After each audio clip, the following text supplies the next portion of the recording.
Constitution का article 188 power देता है गवर्नर को कि वो न्यूली इलेक्टेड जो भी एमएलएज हैं उनको शपथ दिलाए, या तो वो स्वयं दिलाए गवर्नर, या फिर उनके द्वारा कोई रिकॉग्नाइज पर्सन है उसको अपॉइंट करें जिससे न्यूली इलेक्टेड जो मेंबर ऑफ लेजिस्लेटिव असेंबलीज हैं वो शपथ ले सकें।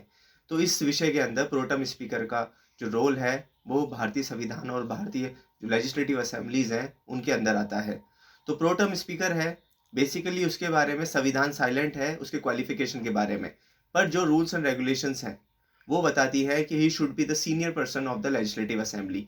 सीनियरिटी जो है वो basically it's not because of his age, it should be because of his legislative experiences. तो अभी हमने देखा तेलंगाना के अंदर जहाँ पे ओवेसी थे उनको सीनियर मेंबर डेजिग्नेटेड कर दिया गया और उनको प्रोटम स्पीकर नियुक्त करा गया, जिसके विरोध के अंदर टी राजा सिंह ने कहा कि मैं उनके सामने क्या कहते हैं अपॉइंटमेंट जो होता है वो मैं नहीं लूँगा, क्योंकि उन्होंने बताया कि उन्होंने बहुत सारे एक स्पेसिफिक कम्युनिटी को टारगेट करा गया था अपनी जो इन्फ्लेमेटरी स्पीचेस थे।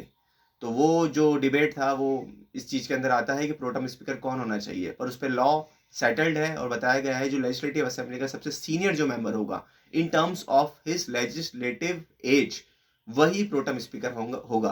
तो राजस्थान की जो 16वीं विधानसभा जो है उसके अंदर कालीचरण सराफ थे, उनके पास सबसे सीनियर एक्सपीरियंस था और उनको प्रोटम स्पीकर नियुक्त कर दिया गवर्नर ने। और आज जो newly elected member of legislative assembly थे उन्होंने आज शपथ ले ली है उनके प्रोटम स्पीकर के सामने।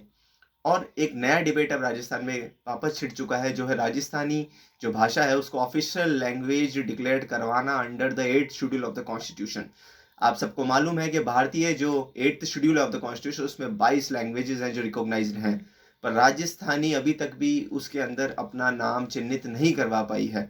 तो जो मेंबर ऑफ लेजिस्लेटिव असेंबली थे अंशुमान सिंह भाटी, उन्होंने पहले राजस्थानी भाषा के अंदर अपना शपथ ग्रहण किया, पर स्पीकर ने इस पर आपत्ति लगाई। जो प्रोटम स्पीकर थे कालीचरण सराफ, उन्होंने इस पर आपत्ति लगाई और बोला कि आप राजस्थानी भाषा के अंदर शपथ नहीं ले सकते हैं क्योंकि ये 22 scheduled language of the constitution के अंदर नहीं है। उसके बाद अंशुमान सिंह भाटी ने वापस हिंदी लैंग्वेज के अंदर शपथ ली।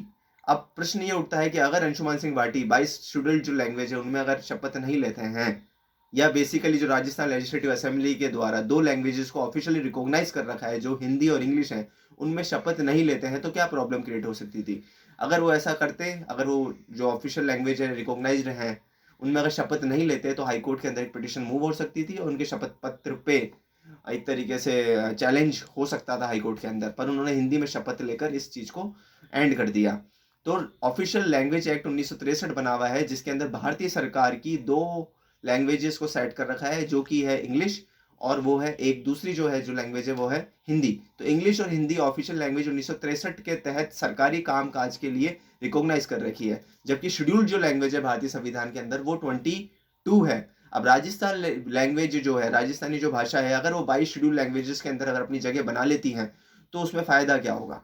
उसमें फ़ायदा ये होगा कि जितने भी जो भारतीय सरकार पुरस्कार देती है, प्राइजेस देती हैं, उनको राजस्थान लैंग्वेज में भी अब मिलने लग जाएगा। राजस्थानी जो फिल्म्स हैं उनको भी रिकॉग्नाइज कर दिया जाएगा भारतीय सरकार के द्वारा प्राइज देने के कंटेक्स्ट के अंदर।